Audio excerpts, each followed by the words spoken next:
The 200-meter dash right now is perhaps more competitive than it has ever been at any point in history.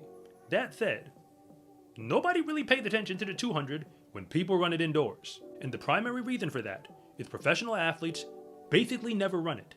If you look at the top times to run the 200 indoors, the world record belongs to Frankie Fredericks, who ran that time all the way back in 1996 in Lieve, France. But after that, almost every single time you will see in the top 20 came from an NCAA athlete. They weren't running as a pro when they did it. But Erriyon Knighton is not just any 200-meter runner. That is his primary event, so much so that we basically never get to see him run anything else on the world stage. And he also never ran for an American college in the NCAA. So when he showed up to Lieve, France to run the 200 this year, there were very big expectations, and there were legitimate reasons to have them. He had run at that exact same meet a year before and ran 20.21 seconds indoors in the 200. Granted, he doesn't run indoors all that often, hardly ever. But coming back for this one, the speculation was that he might break the world record when he went out there. At first glance, the race he put down looked a whole lot like the one he ran last season. He didn't just win the race, he pulled away by the time he got to the home straight. But this time, Alexander Ogando was running in that race. And if you don't know who I'm talking about, allow me to fill you in. Because Erriyon Knighton was at the Olympics in Paris in the 200-meter final. He got 4th place in that final. But Alexander Ogando was also in that same final. He was the man in 5th. So I admit that I played into the hype and waited for the clock to be shown after the race was over. But when the time hit the boards, it was only 20.54 seconds. Not only is that slower than he ran last season, but it also wasn't the fastest time recorded during that exact same meet. They ran 2 final sections, a final A section and a final B section. And if you go to the final A section, the winner of that race ran 20.45 seconds.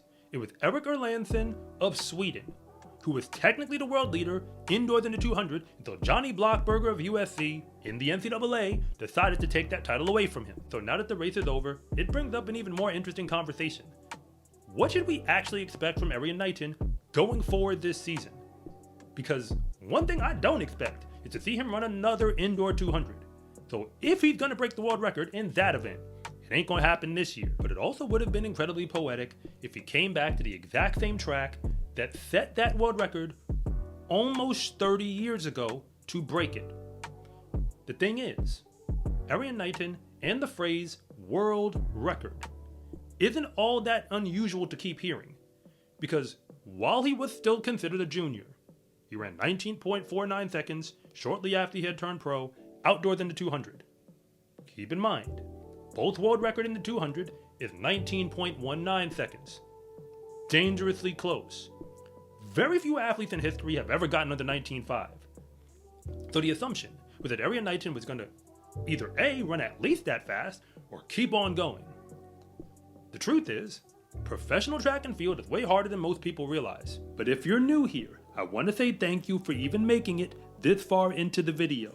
And I'm Coach Rob, the founder of SCArecruiting.com, where I rank the best track and field recruits across the entire nation. And if anything that I say actually connects with you, it is always greatly appreciated if you would please like and subscribe.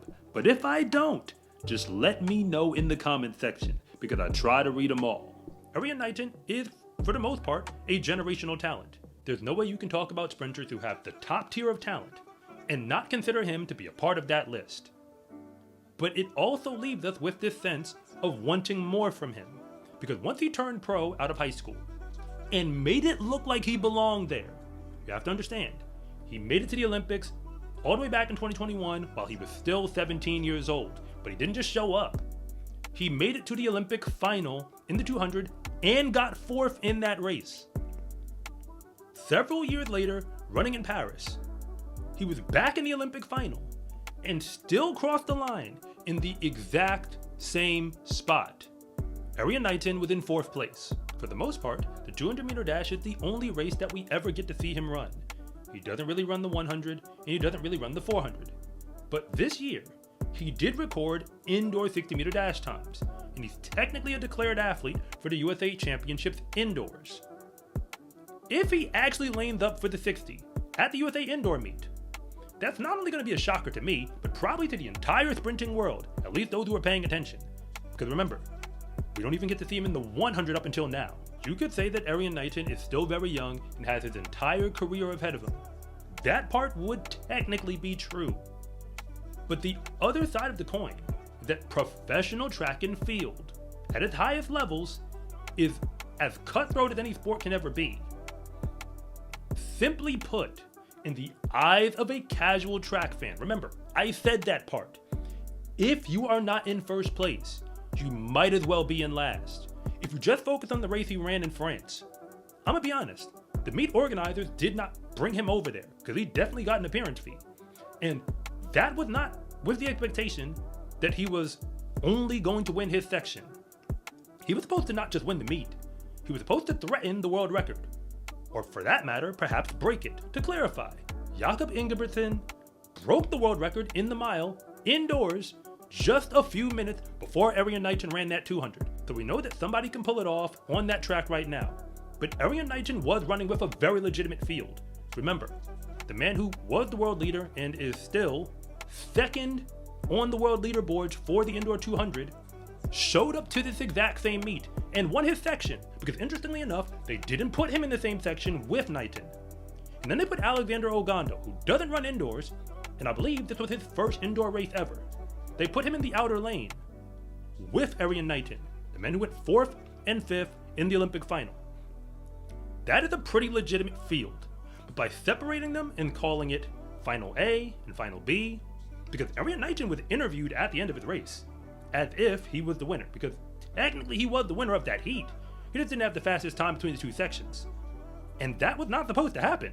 That brings up an even larger discussion about pro track and field, the promoters, how we advertise events, because at the end of the day, none of these races really mean all that much, because World Indoors is not going to have all of the best athletes in the world competing. Erriyon Knighton has never run there, and the 200 is not even contested at that meet to my knowledge.